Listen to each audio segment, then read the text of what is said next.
Hello everyone, today I will be discussing some properties of intersection.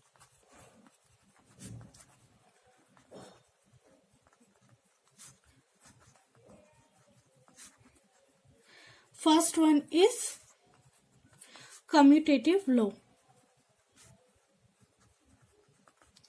In a commutative law, when A intersection B is equals to B intersection A. Second one we will discussing associative law. Here A intersection B whole intersection C is equals to A intersection B intersection C. Third one is law of null set. Null intersection A is equals to null. Similarly, fourth, law of universal metric. Universal intersection of A is equals to capital A. You do not confuse with universal and union. Here union and universal both are same. इसको थोड़ा big लिख लो, इसको थोड़ा small लिख लो. Now fifth number is law idempotent law. इस law में जो हमारा A इंटरसेक्शन A है वो इक्वल्स टू होगा हमारे A के बराबर. Last one is distribution.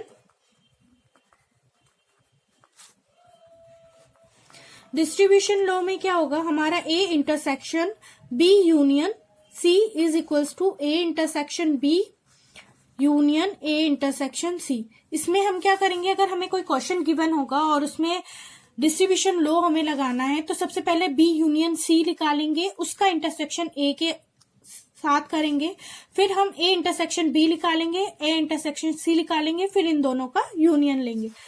ठीक है, अब हम डिस्कस करेंगे कॉम्प्लीमेंट सेट. कॉम्प्लीमेंट सेट क्या होता है कि हमारा A is a subset of universal set. तो जो हमारा A कॉम्प्लीमेंट होगा वो भी is also a subset of universal set. Okay, अगर हम A कॉम्प्लीमेंट हमें अगर दे रखा है टू यूनिवर्सल सेट, हमारा सबसे पहले डिफाइन कर रखा है 1 2 3 10 तक. A कॉम्प्लीमेंट हमें दिया है 2 4 6 8 10. ओके, सो अगर हम A कॉम्प्लीमेंट का होल कॉम्प्लीमेंट लेते हैं तो 2 4 6 8 10 अगर इसमें से गया तो बचा क्या, 1 3 5 7 एंड 9. ओके, अगर हमें इसका ये U है और A हमारा है 1 2 4 5 8. ओके, तो हमारा जो A कॉम्प्लीमेंट है वो यूनिवर्सल में से माइनस करेंगे, 1 to 10 में से 1 2 4 5 8 माइनस करेंगे तो हमारा होगा 3 6 7 9 एंड 10. तो इसका कॉम्प्लीमेंट हमारे पास आ गया 3 6 7 9 10. Now move to complement property. First is complement set. Suppose A union A complement हमें दिया है तो उसका होगा universal. Okay, if A intersection A complement it means null set. Okay, second one is De Morgan's law. De Morgan's law हमें कहता है कि इफ A यूनियन B का whole complement is equals to A complement intersection B complement. Similarly A intersection B का whole complement is equals to A intersection union B complement. Sorry. Okay, so double complement.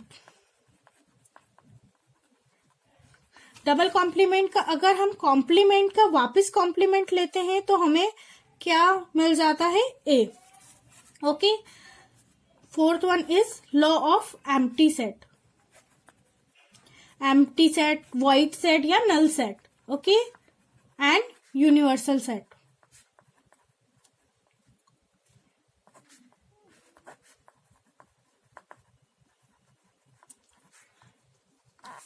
Universal और empty set में क्या होता है, जो हमारा phi का अगर हम नल सेट का कॉम्प्लीमेंट देखते हैं तो वो आएगा universal set, and universal set का कॉम्प्लीमेंट लेते हैं तो वो आएगा नल सेट.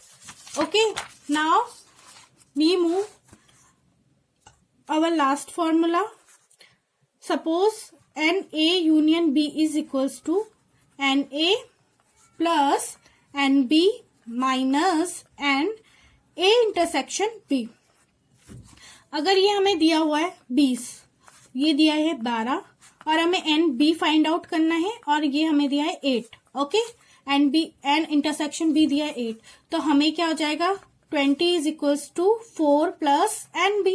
तो यहां से हम NB की वैल्यू फाइंड आउट कर सकते हैं, कितनी हो जाएगी 20 माइनस 4 इज इक्वल्स टू 16. तो NB की वैल्यू हमें मिल गई है 16.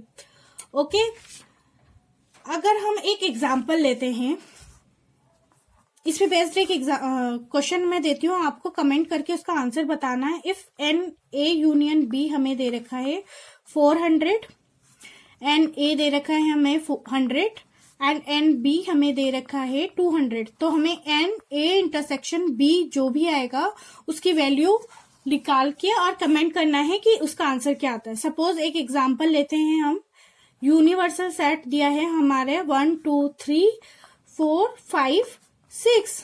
A हमें दिया है 2 3 4, B हमें दिया है 3 4 5. ओके, C हमें दिया है 4 5 6. हमें यहाँ पे A यूनियन B निकालना है. A यूनियन B क्या होगा हमारा 2, जो A में भी है और B में भी है, 2 3 4 5. Repetition does not allowed in a set. Okay, A intersection B अगर हमें निकालना है तो क्या आएगा, A इंटरसेक्शन B क्या आएगा, इन दोनों में कॉमन क्या है 3 and 4, 3 and 4, तो ये आएगा 3 and 4. Okay, if A union C अगर हमें निकालना है तो जो A में भी है और C में भी 2 3 4, 3 4 already present here, so only right 5 and 6. Suppose A intersection C, A में और C में दोनों में क्या है 4 कॉमन है, तो हम यहाँ पे लिखेंगे 4. Similarly A union B union C अगर हमें निकालना है तो हम सबका 2 3 4 5 6, ये हमारा हो गया A union B union C. A intersection B intersection C निकालना है, तीनों में कॉमन क्या है, इसमें भी 4 है, इसमें भी 4 है, इसमें भी 4 है, तो हमारा तीनों में कॉमन है 4. अगर हमें कॉम्प्लीमेंट लेना है, A का कॉम्प्लीमेंट किससे देखते हैं, यूनिवर्सल सेट और A से. 2 3 4 ऑलरेडी प्रेजेंट है, तो 2 3 4 को कैंसिल आउट करके जो बचा है 1 5 6. ओके, तो हमारा कॉम्प्लीमेंट होगा 1 5 6. इसी तरह से B का कॉम्प्लीमेंट निकाल सकते हैं हम. B का कॉम्प्लीमेंट क्या होगा, 3 4 5 प्रेजेंट है यहाँ, तो बचेगा 1 2 6, तो लिखेंगे 1 2 6. सिमिलरली C का प्रेजेंट, C लिखेंगे 4 5 6 प्रेजेंट है, तो बचेगा 1 2 3 1 2 3. ओके, तो तीनों का कॉम्प्लीमेंट आ गया. इन केस अगर हम अपन को ये निकालना है A union B intersection C, तो A यूनियन B की वैल्यू क्या है अपने पास ऑलरेडी 2 3 4 5, तो हम यहाँ पे लिख देंगे 2 3 4 5. ठीक है, इंटरसेक्शन C की वैल्यू क्या दी हुई है 4 5 6. इन दोनों में अब कॉमन क्या है 4 5, तो हम यहाँ पे लिख सकते हैं 4 5. ये हमारा हो गया intersection A union B whole intersection C. Okay, इसी तरह से आप A intersection B union C की वैल्यू निकाल के और कमेंट करेंगे. हमने आपको 2 क्वेश्चन दिए हैं. First one is NA union B जो कि बेस्ड है इस फॉर्मूला के ऊपर. NA की वैल्यू 100, NB की value 200 and A intersection B की वैल्यू फाइंड आउट करनी है. सेकंड वन ये जो बेस्ड है इस क्वेश्चन के ऊपर. A इंटरसेक्शन B ऑलरेडी दिया हुआ है, यूनियन के साथ हमें C का निकालना है, तो हमारा आंसर क्या होगा. Okay, thank you.